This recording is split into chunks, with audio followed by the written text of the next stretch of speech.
Bonjour messieurs, bonjour mesdames, bonjour messieurs. Nous allons vous présenter tout un endroit des repères de l'Ange. L'origine du carnaval de Binche.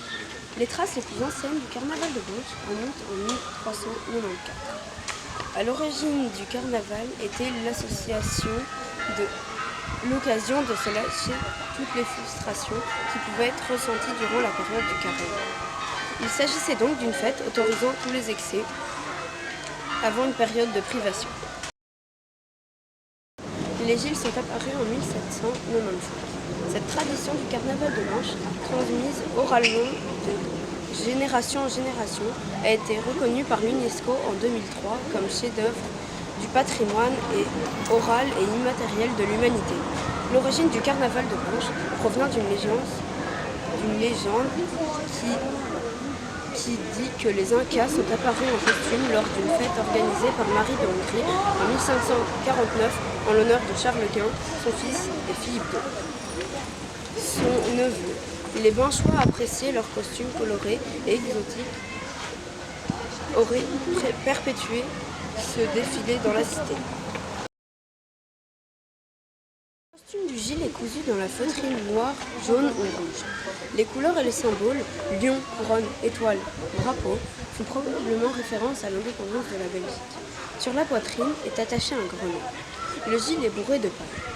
La partentaille sert de ceinture au gilet. Des clochers y sont suspendus. Le gilet tient en main son rameau. L'après-midi, c'est le panier, un osier rempli d'oranges, qui prend le relais. Il porte des sabots de bois, garnis de relons en dentelle. Il a pris soin d'enfiler des chaussettes blanches ainsi que des chaussons blancs. Sans couture, le chapeau est constitué de 12 tombants, soit au total entre 240 et 290 plumes de tranche, un poids d'environ 3 kg.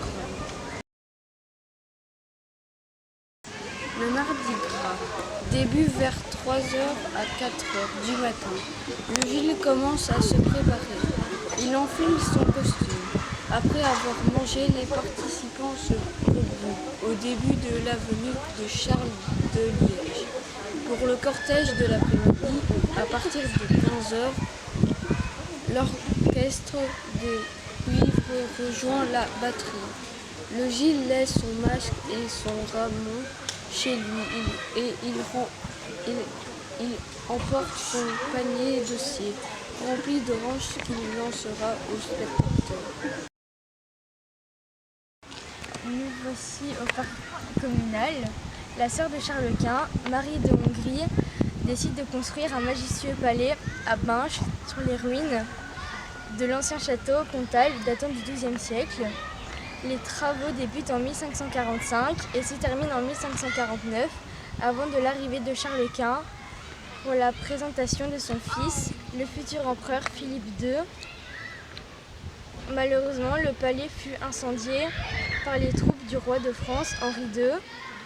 L'entretien de l'édifice fut trop coûteux et sa démolisation fut décidée en 1704. Tout le parc est entouré des remparts. De l'autre côté du pont, on y trouve la chapelle Saint-André. Elle est composée de deux parties. La première est couverte par une voie en bordeaux, qui est mode de construction pour les édifices religieux, de la religion. Les décorations symbolisent que tout homme, pape ou empereur est destiné à mourir. Il faut penser à la mort. La seconde partie traduit un état d'âme différent. De première, au thème de la mort succède celui-ci de la rédemption suggéré par les poètes et la Vierge. On y trouve également le vieux cimetière où se descend encore d'anciens monuments funéraires. Nous sommes en face de la collégiale Saint-Ursule. La collégiale est l'un des plus anciens édifices de la ville. Cette église date du XIIe siècle et de style roman. En 1409, l'église devient une collégiale car le chapitre de la collégiale de l'Aube est transférée chez nous. Elle prend donc le nom du patron de la collégiale, Saint Ursmé. Saint Ursmé était un moine évangélisateur de la Flandre et du Hainaut. Au cours des siècles, le bâtiment est modifié, agrandi. Plusieurs styles s'y retrouvent, tels que le style roman dans la partie intérieure de la tour et le style gothique du XVIe siècle, percé dans les chapelles et le chœur. Cette église a été détruite par les troupes de la France, du roi de France, à l'époque, à savoir Henri II. Ce n'est qu'en 1554 que la tour est reconstruite. Les vitraux, eux, datent de 1850. Nous sommes au centre des remparts. Les remparts sont fondés en 1124 dans la ville de Binche afin de protéger la ville au Moyen-Âge. L'épaisseur d'un mur est de 4 mètres et la longueur est de 2,126 km, enfermant 22 hectares avec 26 tours restantes. La hauteur de la muraille varie de 7 à 12 mètres et la largeur des chemins de ronde de 3 à 10 mètres. Aujourd'hui, les remparts sont conservés dans leur quasi-totalité. D'origine romaine au centre d'un nœud routier important, Binche est située d'une contrée agricole de riches. Dès le 11e ou 12e siècle, les comtes des Hainaut construisent sur l'éperon rocheux, ceinturé par la rivière Sam, est important d'ojo rectangulaire. Au XIIe siècle, Baudouin IV dote la cité d'une première enceinte en pierre sans pour autant négliger les groupes de bois.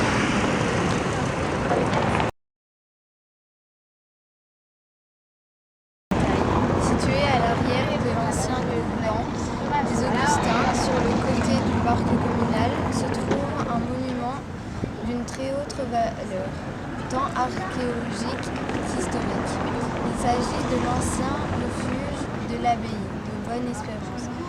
Jusqu'en 1992, une large partie de l'édifice était cachée par des maisons.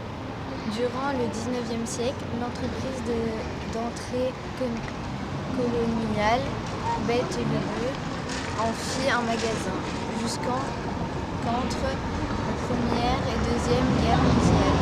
De la vin et le nombre que les Binchois donnent à l'ancien refuge de Bonne-Espérance.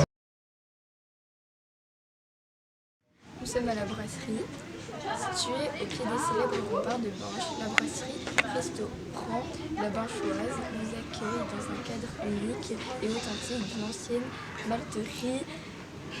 Pour vous éclairer, voici un peu d'histoire. En 1836, André Pourbet, fils d'un brasseur binchois, reçoit l'autorisation de construire une brasserie sur un terrain de long de la Sambre. Malheureusement, suite à des fortes pluies, la brasserie fut inondée, ce qui a provoqué l'effondrement de certains bâtiments. La brasserie et le moulin sont ensuite rachetés par Jules Paternotte, un brasseur de Bruverine. Il y fonde un complexe appelé la brasserie Saint-Paul Malterie. Celle-ci a reçu une médaille d'or de l'exposition universelle. En effet, en plus de sa production locale, ceux-ci vendaient également des bières étrangères à la mode l'époque. En 1912, la société Paternotte Frères est fondée à la brasserie Paternotte était le brasseur le plus connu de Binche. En 1928, la brasserie fut détruite par un incident. Un incendie, le terrain et les ruines furent vendus à la ville de Binche. En 1986, André Gros produit sa propre bière et remet la brasserie en activité. Un an plus tard, la brasserie commercialise deux produits principaux, la brune tradition, la blonde tradition. En 1995, la brasserie lance la célèbre bière des ours, qui remporte la médaille de platine au championnat du monde de la bière. En 2001, 4 amis s'associent et créent l'association La Binchoise, rachetant ainsi les parts de la brasserie à son fondateur. C'est ainsi que la brasserie agrandit son activité en restaurant l'ancienne malterie afin d'accueillir les visiteurs et en ouvrir une taverne-restaurant.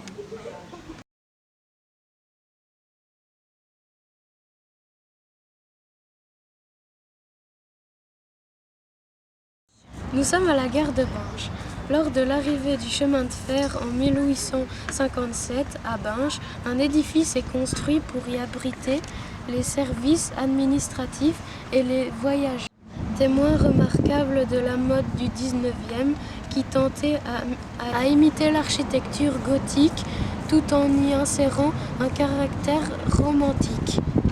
Devenue trop petite, la gare est reconstruite de manière grandiose entre 1905 et 1910 par l'architecte Pierre Laguerre. Au même moment, tout le quartier entourant la station se voit obtenir une réflexion architecturale homogène dans une zone alors non bâtie et située hors du centre historique. L'ensemble de la place et de la gare a été pensé par le bourgmestre Eugène Derbé. Le SCART qui porte aujourd'hui son nom est en face de la gare, clôturé par une balustrade néoclassique. Il est également décoré de 8 statues de bronze, dont certaines ont aujourd'hui disparu, évoquant des personnages ayant fait la renommée de Binche, comme l'empereur Charles de Quint ou encore Marie de Hongrie. Voici le blason de Binche, créé en 1838. On peut y voir un château ainsi que 2 petits écus, un avec les armoiries du Hainaut et l'autre avec le lion de Binche. Ce blason a été placé sur les costumes des Gilles. Celui-ci représente la ville de Binche. Voici l'ancien blason de Binche, qui était utilisé avant l'arrêté royal de mai 1857. Le blasonnement est en argent. Depuis juillet 2003, la ville de Binche possède son propre drapeau, dont les motifs proviennent des anciennes armoiries.